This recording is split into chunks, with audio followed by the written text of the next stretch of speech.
know what's crazy? Some of the coolest sports cars ever made just vanished. Not because they sucked, but because timing, marketing, or plain bad luck buried them in the history books. If you're ready, here are 10 sports cars the world forgot about. Number 10, Ford Thunderbird SC. So picture this. It's 1989 and Ford just won Motor Trend's Car of the Year with a supercharged V6 coupe that nobody saw coming. The Thunderbird Super Coupe packed a 3.8-liter Eaton supercharged V6 pushing 210 horses, bumped to 230 by 94. Yeah, a blown V6 in a personal luxury coupe. What the hell, Ford? This thing had independent rear suspension, 4-wheel disc brakes, and could hit 60 in around 7 seconds, which was damn respectable back then. You could even get it with a 5-speed manual if you were brave enough. The SC came with electronically adjustable shocks, letting you dial between grandma mode and let's carve some corners. Problem was, it looked too much like every other T-Bird. Ford was afraid it'd steal Mustang sales, so they never really pushed it. By 1995, it was gone. Today, most people don't even know it existed, but trust me, if you find one with the manual, grab it. Number 9, Maserati Shamal, named after a hot desert wind, because apparently Italians love dramatic names. The Shamal was Maserati going absolutely balls to the wall in the early 90s. This thing was the wildest biturbo ever made, and that's saying something. Under that aggressive Marcello Gandini body sat a brand new 3.2-liter twin-turbo V8, cranking out 326 horsepower. That was Ferrari territory back then. It hit 168 miles per hour and did 0 to 60 in about 5.3 seconds. The 6-speed Getrag manual was a first for Maserati, and the whole package weighed just 3,120 pounds. But here's the kicker. Only 369 were built, ever, and it never came to America, so unless you were in Europe with deep pockets, you never even saw one. The Shamal had Koni adaptive suspension, no ABS. Because who needs that, right? And handling that could embarrass cars twice its price. Shame it's been completely overshadowed by every other 90s exotic. This thing deserved better.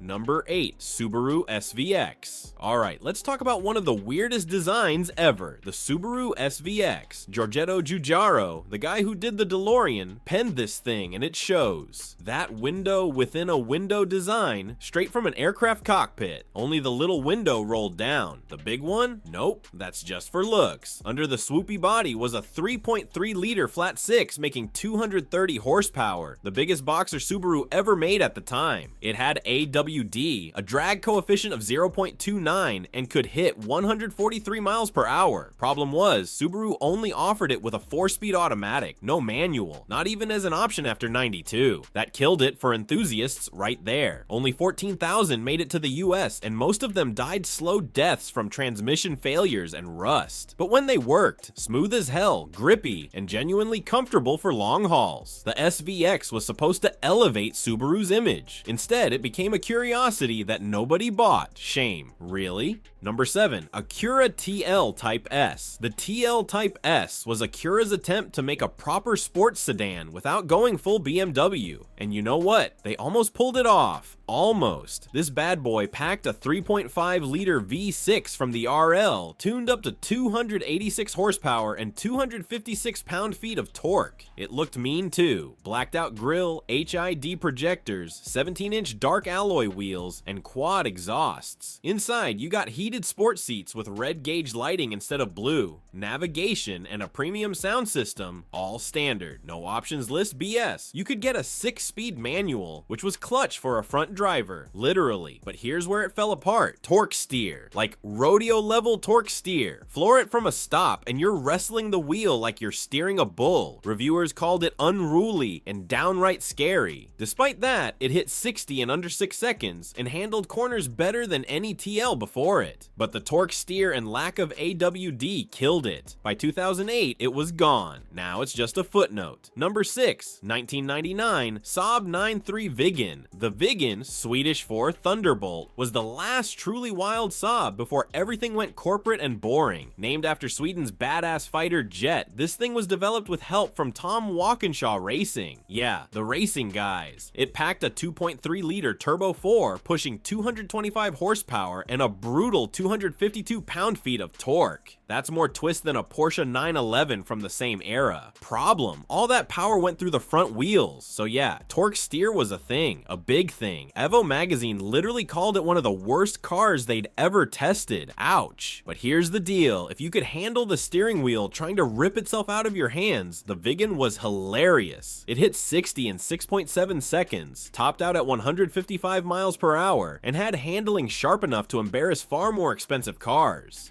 Only 4,600 were made, most of them in that iconic lightning blue. Today, they're dirt cheap, which means they're either all rusted out or been thrashed to death. The Viggen was flawed, sure, but it had character, and that's more than you can say for most modern Saabs. Number 5. Matra Simca Bagheera. Now here's something you've probably never heard of. A French mid-engine sports car with 3 seats. Yeah, 3. All in a row, like a fighter jet. The Bagheera, named after the panther from the Jungle Book, was designed by Matra and built entirely by Pininfarina. It had a 1.3-liter 4-cylinder making 84 horsepower. Not much, right? But at just 1,973 pounds, it didn't need to be fast in a straight line. This thing was all about handling, mid-engine layout, 4-wheel disc brakes, and a slippery fiberglass body over a steel chassis. It won the 1973 Style Auto Award, beating the Lancia Stratos and Ferrari Dino. Yeah, for real. Problem was, the chassis rusted like crazy, and I mean crazy. Matra learned their lesson and fully galvanized the chassis on its successor. Also, power. Still underwhelming, even with the later 1.4 liter. But if you could find one that hadn't dissolved into a pile of rust, you had a nimble, unique little sports car that could run rings around more expensive machinery. Nearly 48,000 were built, but most are gone now.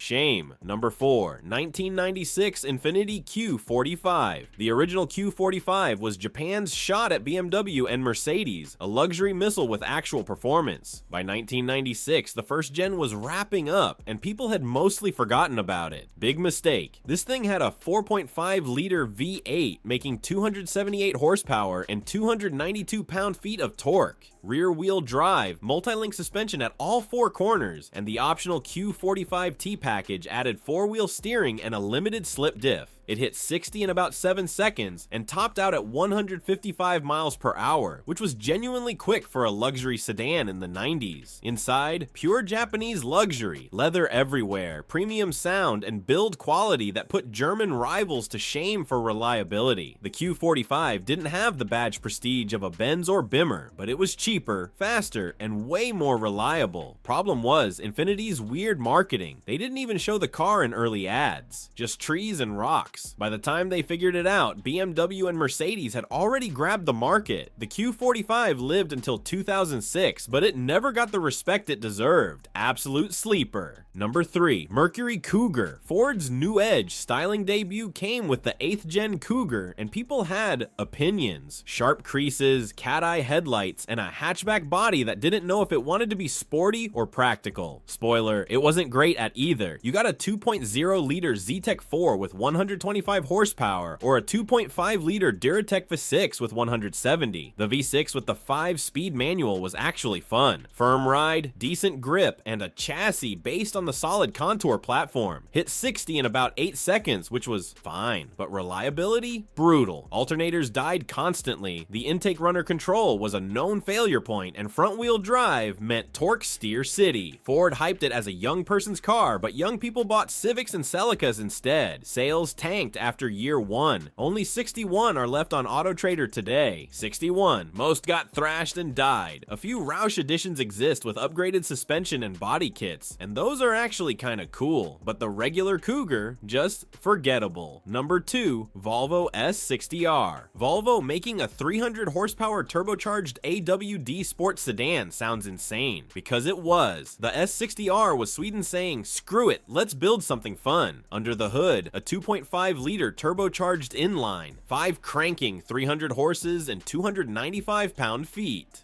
A WD with Haldex, adjustable 4C suspension with comfort, sport, and advanced modes, and massive Brembo brakes all around. 6-speed manual or 5-speed auto, your call. It hit 60 in 5.3 seconds with the manual and topped out at a governed 155 miles per hour. The blue anodized gauges, designed with help from Koenigsegg. Yeah, the hypercar guys. Inside was all Scandinavian minimalism. Clean, simple, premium, and those 18-inch Pegasus wheels, chef's kiss. But it was a Volvo, so naturally it flew under the radar. People wanted BMWs and Audis. The S60R was too subtle, too understated. Only 13,000 made it to the States, and finding a clean one with a manual today? Good luck. This thing was a sleeper in every sense. Number 1. Lancia Beta Monte Carlo. And here we are at number 1. The Lancia Beta Monte Carlo, a mid-engine Italian sports car that somehow got buried by history. Designed and built entirely by Pininfarina, this was their first ever complete car project. It had a 2.0-liter twin-cam 4, making 120 horsepower, mid-mounted behind the seats for perfect weight distribution. The wedge-shaped body looked like a baby Ferrari Berlinetta Boxer, sleek, low, gorgeous. It came as a coupe or a targa top Spider, and both were stunning. But here's where it all went wrong. The brakes. The fronts locked up way too easily, especially in the wet. Road and Track complained about severe front locking. Production stopped in 1978 just to fix them. When it came back in 1980 as just Monte Carlo and no beta, they'd removed the brake servo entirely. That's how bad it was. Only 7,798 were ever built, and rust ate most of them. The chassis corroded like crazy unless you lived in a desert. But if you could find one, light, nimble, beautiful. This thing spawned the legendary Lancia 037 rally car, and yet nobody remembers it.